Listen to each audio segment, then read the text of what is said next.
नमस्कार, मैं विनोद कुमार शुक्ला। अड्डा पर आपका स्वागत है। संघ के खिलाफ वंचित बहुजन अघाड़ी ने जो संघ का छत्रपति साहू जी महाराज नगर है और जिसको औरंगाबाद के नाम से पहले जाना जाता था, वहाँ के दफ्तर का घेराव किया। अब दफ्तर का घेराव इस विरोध में किया कि संघ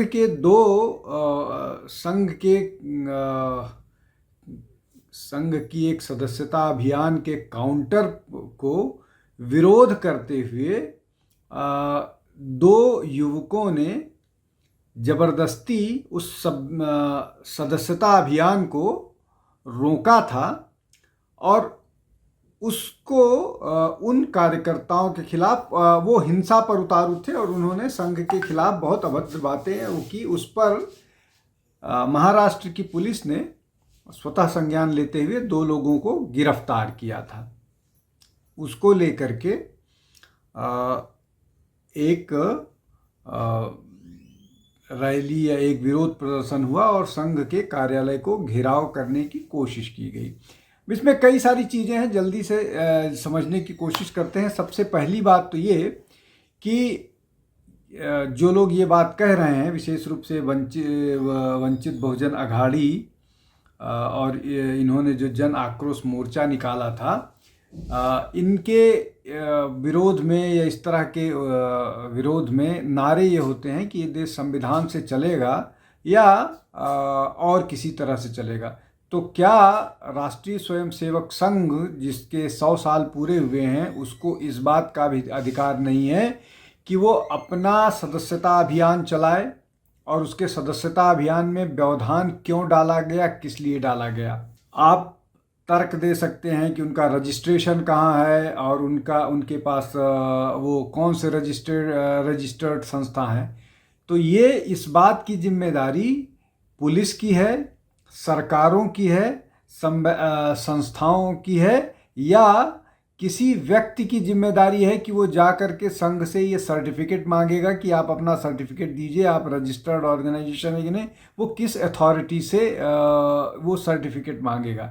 ये काम अगर आपको ये लगता है कि इस मामले में पुलिस कोई कोताही कर रही है, इस मामले में कोई और संस्था कोताही कर रही है, तो आप अदालत जाइए, अदालत से जा कर के कहिए कि वहाँ पर पिटीशन डालिए, पब्लिक इंटरेस्ट लिटिगेशन है, आप डालिए और पता कीजिए कि संघ किस तरह के संस्था है और रजिस्टर्ड है कि नहीं है, उसकी फंडिंग क्या है, इस सब बारे में जानकारी हासिल कीजिए। लेकिन जो तरीका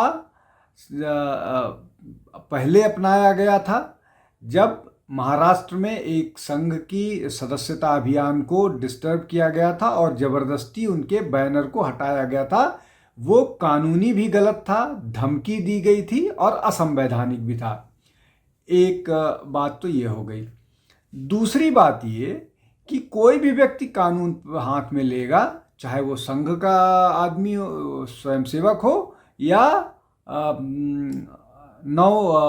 बौद्ध हो, कानून हाथ में लेगा तो उसके खिलाफ कार्रवाई होगी। अब अगर उसके खिलाफ कार्रवाई हो रही है तो ये जो इंटिमिडेट करने की तकनीक है वो खतरनाक है। आप इंटिमिडेट करके कानून के पर अपनी मनमानी नहीं थोप सकते हैं। ये हो गई दूसरी बात।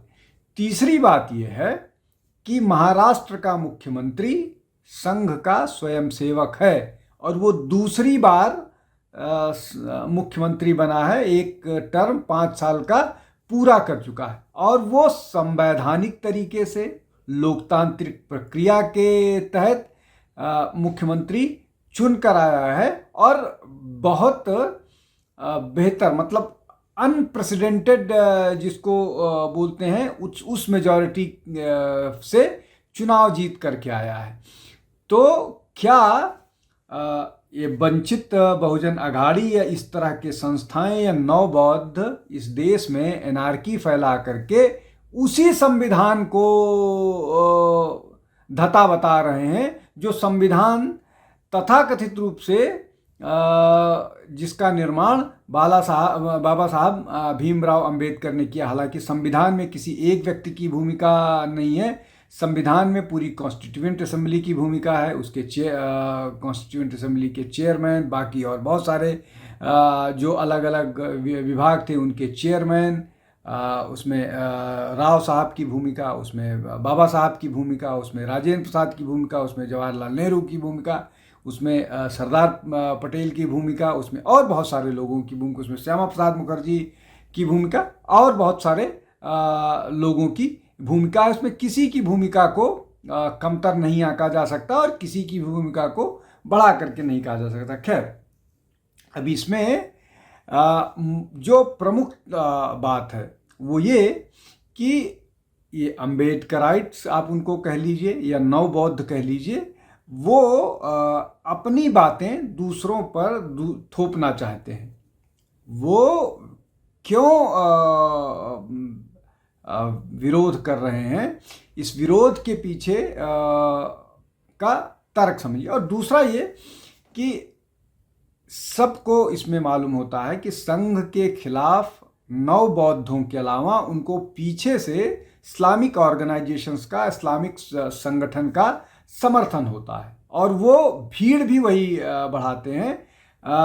इसमें जो वंचित बहुजन अघाड़ी या जन आक्रोश मोर्चा, ये सिर्फ जो है वो टूल की तरह से इस्तेमाल होता है, इंस्ट्रूमेंट की तरह से इस्तेमाल होता है। पीछे बहुत सारे और लोगों की बड़ी भूमिका होती है। खैर, उस भूमिका की जांच पुलिस और इंटेलिजेंस एजेंसीज करेंगी कि किन लोगों की इसमें भूमिका है, लेकिन जो इस सब के पीछे महत्वपूर्ण बात है वो मैंने जो 3-4 विषय बताए कि क्या कोई भी ऑर्गेनाइजेशन, अच्छा इसमें और महत्वपूर्ण बात यह है कि ये वंचित बहुजन अघाड़ी और बहुत सारे जो संगठन हैं जो धर्म परिवर्तन कराते हैं, जो दलितों के साथ अन्याय अत्याचार करते हैं, जो दलितों को जो आरक्षण मिलता है उस आरक्षण में धोखे से धर्म परिवर्तन के बावजूद कब्जा किए हैं। और इसके अलावा जब दलित राजनीतिक दल और मुस्लिम राजनीतिक दल, ये वंचित बहुजन अघाड़ी जिनका MIM के साथ अलायंस था और टूट गया सिर्फ इसलिए कि जहां पर मुस्लिम वोट्स ट्रांसफ़र होने थे उन्होंने नहीं किए, बाद में इनको अलग होना पड़ा, तो वो उस समय ये विरोध में नहीं आते हैं। तो ये बड़ा सेलेक्टिव विरोध इनका होता है। और ये जो नवबौद्ध हैं ये महात्मा बुद्ध की टीचिंग्स को भी नकारते हैं, इसलिए कि महात्मा बुद्ध ने कभी भी किसी हिंदू देवता, हिंदू तो उनको